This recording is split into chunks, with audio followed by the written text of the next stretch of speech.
అప్పుల బాధలు వెంటాడుతున్నాయా? అయితే 6 జేవిఆర్ వారి జాతిరత్నాలు ధరించండి. హలో అండి, అందరికీ నమస్కారం. నేను మీ కట్టా కార్తీక్. శనివారం తెల్లవారుజామున హైదరాబాద్ నుంచి బెంగళూరు వెళుతున్నటువంటి ప్రైవేట్ ట్రావెల్ బస్సు వి కావేరి సంస్థకు సంబంధించినటువంటి బస్సు కర్నూలుకు సమీపంలో ప్రమాదానికి గురై ఆ ప్రమాదంలో 19 మంది చనిపోయారు అనేటువంటి వార్త గత 4 రోజులుగా మీడియాలో ఎంత అలచలు చేస్తుందో మీరందరూ చూస్తూ ఉన్నారు. అయితే అసలు ఇది ప్రమాదమే కాదు అని నేను అంటాను. ప్రమాదం అని ఎవరన్నా చెప్పినా నమ్మొద్దు అని మీ అందరికీ నా రిక్వెస్ట్. ఇది మానవ తప్పిదం, ప్రమాదం కాదు. మానవత్వం లేని మనుషుల తప్పిదం ఫలితంగా ఆ రోజు ఆ సంఘటన చోటు చేసుకుంది. దాంట్లో 19 మంది చనిపోవడం జరిగింది. చనిపోవడం కాదు, చంపబడటం జరిగింది. ఆ 19 మందిని మానవత్వం లేని మనుషులు చంపేశారు. ఇది పూర్తిగా మానవత్వం లేని మనుషులు తప్పిదం. పూర్తిగా ఈ వీడియో చూడండి. ఈ వీడియో మీద మీ అభిప్రాయాన్ని కామెంట్ రూపంలో దయచేసి నాకు తెలియజేయండి. నేను అభిప్రాయపడుతుంది నిజమా కాదా మీ నుంచి క్రాస్ చెక్ చేసుకుందామని అనుకుంటున్నాను. దయచేసి మీ అందరి అభిప్రాయం నాకు చాలా ఇంపార్టెంట్. ఈ వీడియో పూర్తిగా చూసి మీ అభిప్రాయాన్ని ఖచ్చితంగా కామెంట్ రూపంలో తెలియజేయండి. మీ అందరికీ తెలుసు, హైదరాబాద్ నుంచి బెంగళూరు వెళ్తా ఉంది. మధ్యలో కర్నూలు దగ్గర ప్రమాదం జరిగింది. ఇప్పుడు మనందరికీ తెలిసిన సమాచారం ఏంది, కర్నూలులో బస్సు ప్రమాదానికంటే ముందు ఒక బైక్ ప్రమాదం జరిగింది. శివశంకర్ అనేటువంటి వ్యక్తి, ఎర్రిస్వామి అనేటువంటి ఇంకొక వ్యక్తి, వీరిద్దరు కలిసి మద్యం తాగి బండి మీద వెళుతూ ఉన్నారు.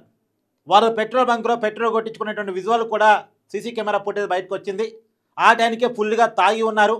ఆ బైక్ అసలే ఫిట్నెస్ లేదు. ఆ బైక్ కనీసం డూమ్ లేదు, లైట్ కూడా లేదు. రాత్రిపూట ఆ బైక్ నడుపుతున్నారు, కనీసం లైట్ కూడా లేదు.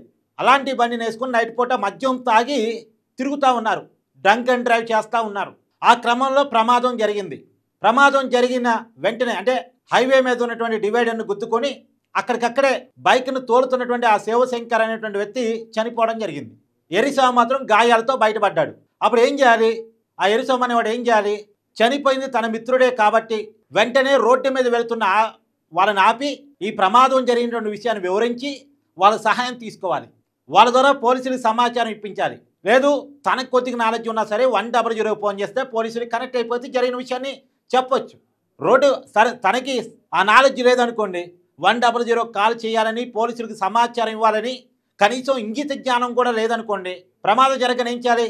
తన మిత్రుడు అక్కడికి చనిపోయి ఉన్నాడు, రోడ్డు మీద పడి ఉన్నాడు, చనిపోయాడు అనేటువంటి విషయం అప్పటికి అతనికి అర్థమైందో లేదో తెలియదు, కానీ రోడ్డు మీద పడిపోయి ఉన్నాడు. వెంటనే రోడ్డు మీదకు వెళుతున్నటువంటి వాళ్ళని ఆపి వాళ్ళ సహాయం తీసుకొని హాస్పిటల్కి పంపించే ప్రయత్నం చేయాలా వద్దా? కానీ అలా చేయకుండా ఆ బాడీని రోడ్డుకి అవతల పక్కకు లాగి పడేసి ఆ బైక్ను అలానే రోడ్డు మీద వదిలేసి ఆ శివశంకర్ జేబులోని మొబైల్ తీసుకొని ఆ ఎర్రిస్వామి అక్కడి నుంచి వెళ్ళిపోయాడట. ఎంత మానవత్వం లేకపోవటం అండి!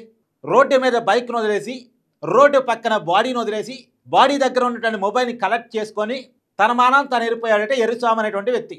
వాళ్ళిద్దరూ కలిసే ట్రావెల్ చేశారు. అప్పటిదాకా కలిసే తాగారు, కలిసే తిరిగారు.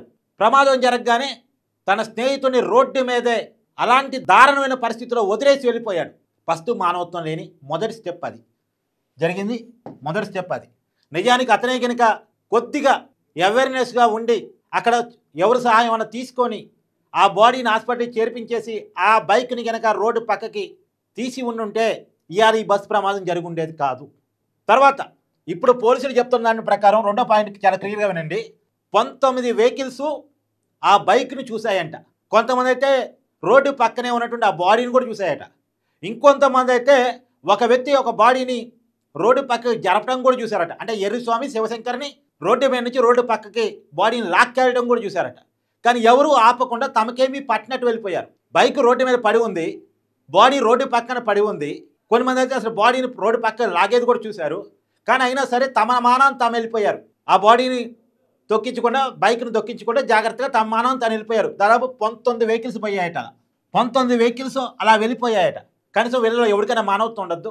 అయ్యో ఏదో బైక్ రోడ్డు మీద పడుందంటే ఏదో యాక్సిడెంట్ జరుగుంది, ఇక్కడ ఏదో బాడీ ఉంది, దీన్ని హాస్పిటల్కి పంపించారు అర్జెంటుగా, లేదా పోలీసులు సమాచారం వారు అర్జెంటుగా, ఇక్కడ ఏదో జరిగింది అని రోడ్డు పక్కన కారు ఆపి చూసే కారో బస్సో ఇంకోటి రారియో ఆ వెహికల్స్ ఏవైతే అవి ఆపి చూసి బాధ్యతాయుతంగా ప్రవర్తించే పని ఇవ్వడం చేయొద్దా?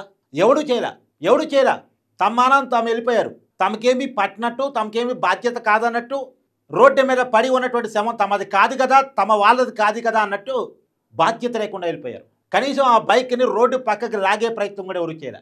ఒకటి ఎర్రిస్వామి అక్కడ నుంచి మొబైల్ తీసుకొని పరారు కావటం, తమకేం బాధ్యత లేనట్టు, అక్కడ పడిపోయింది తన స్నేహితుడు ఏదో కాదన్నట్టు అక్కడ నుంచి వెళ్ళిపోవటం.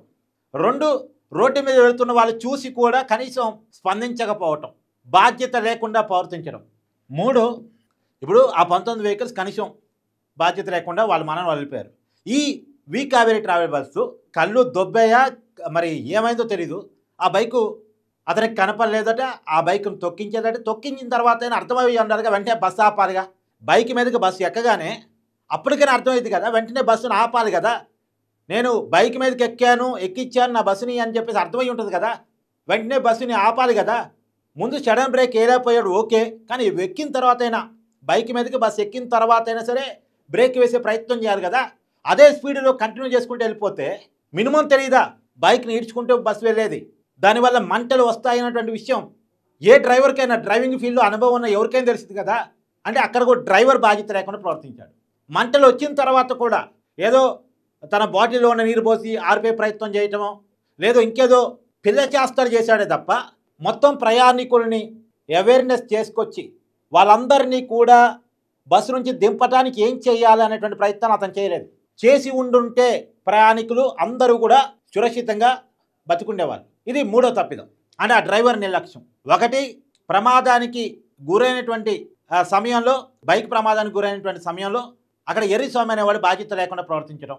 2, సమాజం మొత్తం చూస్తూ వెళుతూ కూడా, చాలామంది చూస్తూ వెళుతూ కూడా బాధ్యత లేకుండా తమకేమీ పట్టినట్టు వ్యవహరించడం.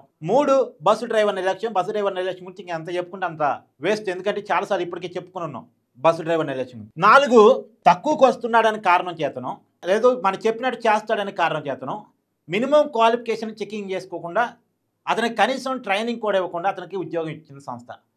కారణం ఏంటంటే తక్కువకు రావాలి వాళ్ళు, తక్కువ వేతనానికి డ్రైవర్లు కావాలి. వాడికి డ్రైవింగ్ లైసెన్స్ ఉంటే చాలు. ఆ డ్రైవింగ్ లైసెన్స్ ఎలా తెచ్చుకున్నాడు, అసలు నిజంగా వాడికి డ్రైవింగ్ వచ్చా లేదా, వాడు ప్రమాదాన్ని ఎదుర్కోగలిగేటువంటి సత్తా ఉన్నోడా కాదా, ఏమీ చెక్ చేసుకోవు ట్రావెల్ సంస్థలు. ఇలాంటి వాడికి ఉద్యోగం ఇచ్చినటువంటి అంటే 40 మంది ప్రాణాలు వాళ్ళ చేతుల్లో పెడుతున్నప్పుడు కనీసం జాగ్రత్తలు తీసుకోవద్దా ట్రావెల్ సంస్థలు? తీసుకోవు. ప్రజల ప్రాణాలంటే లోకు వాళ్ళకి. ప్రయాణికుల్లాగా, కస్టమర్స్ లాగా ట్రావెల్ సంస్థలు చూస్తాయి తప్ప మనుషులుగా చూడవయి. తమ బస్సు ఎక్కే వాళ్ళు మనుషులు కాదు, ప్రయాణికులు అనుకుంటారు వాళ్ళు, తమ కస్టమర్స్ అనుకుంటారు. మళ్ళీ కస్టమర్స్ పట్ల బాధ్యత ఉంటుందా, ప్రయాణికుల పట్ల బాధ్యత ఉంటుందా అంటే ఉండదు. ఎందుకంటే వాళ్ళు మనుషులాగా చూస్తేగా వీళ్ళు. మా బస్సు 40 మంది ఎక్కారని చూడరు, 40 టికెట్స్ ఎక్కాయని చూస్తారు. అంటే మనిషి ఈక్వల్ టు ఒక టికెట్. 40 టికెట్స్ ఎక్కాయనుకుంటారు తప్ప 40 మనుషులు ఎక్కారు, వాళ్ళ భద్రత నాకు ముఖ్యం అనుకోరాళ్ళు. పేపర్తో చింపే టికెట్స్ మనిషి ఒక్కడే వాళ్ళకి కావాల్సింది కేవలం డబ్బు మాత్రమే, ప్రయాణికుల క్షేమం కాదు.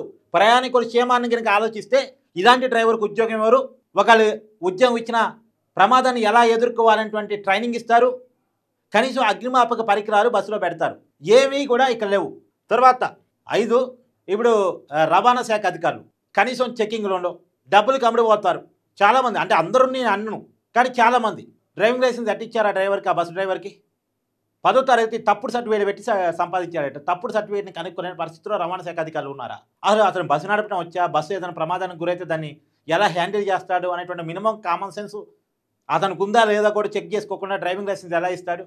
డ్రైవింగ్ లైసెన్స్ అనేది ఒక పేపర్ సర్టిఫికేట్ కాదు, 40 మంది ప్రాణాలను అతని చేతిలో పెట్టేటువంటి సర్టిఫికేట్. అది ఒక లైసెన్సు 40 మంది ప్రాణాలని నువ్వు సురక్షితంగా ఒక ప్రాంతం నుంచి ఇంకో ప్రాంతానికి చేరవయ్యి అని ఇచ్చేటువంటి లైసెన్స్. అది ఒక పేపర్ సర్టిఫికేట్ కాదు, చింపేస్తే చిరిగిపోయేది, తగలేస్తే తగలబడిపోయేది అలాంటి సర్టిఫికేట్ కాదు. అది పేపర్ సర్టిఫికేట్గా అనుకోవాల్సిన అవసరం లేదు. 40 మంది ప్రాణాలని నీ చేతిలో పెడుతున్నాను, 40 మందిని ఒక చోట నుంచి ఇంకోటి చోటుకి తీసుకెళ్ళడానికి నీకు లైసెన్సింగ్ ఇస్తున్నాను అని ఇచ్చే పర్మిషన్నే లైసెన్స్ అంటారు. మరి ఎలా ఇచ్చారు ఇలాంటి వాడికి? ఇక్కడ రవాణా శాఖ అధికారులు బాధ్యత లేనితనం. ఎందుకు? వాళ్ళ చేతుల్లో డబ్బులు పడుతున్నాయి కాబట్టి వాళ్ళు ఇచ్చేస్తారు. వాళ్ళు తక్కువ వేతనానికి వస్తున్నారు కాబట్టి సంస్థ వాళ్ళు అలాంటి వాడికి ఉద్యోగం ఇచ్చేస్తారు. చూడండి, ఎవడు ఇక్కడ బాధ్యత లేనివాడే, అందరూ బాధ్యత లేనివాళ్ళే. అధికారులు బాధ్యత లేదు, సంస్థకే బాధ్యత లేదు, సమాజానికి బాధ్యత లేదు, డ్రైవర్కి బాధ్యత లేదు. అక్కడ ఆ శివశంకర్ అనే పిల్లవాడు డంకన్ డ్రైవ్లో చనిపోయినటువంటి అతనికి బాధ్యత లేదు, అతను ఎవరినైతే ఎక్కించుకొని తిరుగుతున్నాడో అతనికి బాధ్యత లేదు. ఎర్రిస్వామి ఇంతమంది కలిసి ఈ 19 మందిని చంపారు. ఇది పూర్తిగా చంపటం కిందే నేను లెక్కేస్తా, ఇదో ప్రమాదం కింద నేను లెక్కేయను. నేను చెప్తున్న దాంట్లో మీరు ఏకీభవిస్తారా?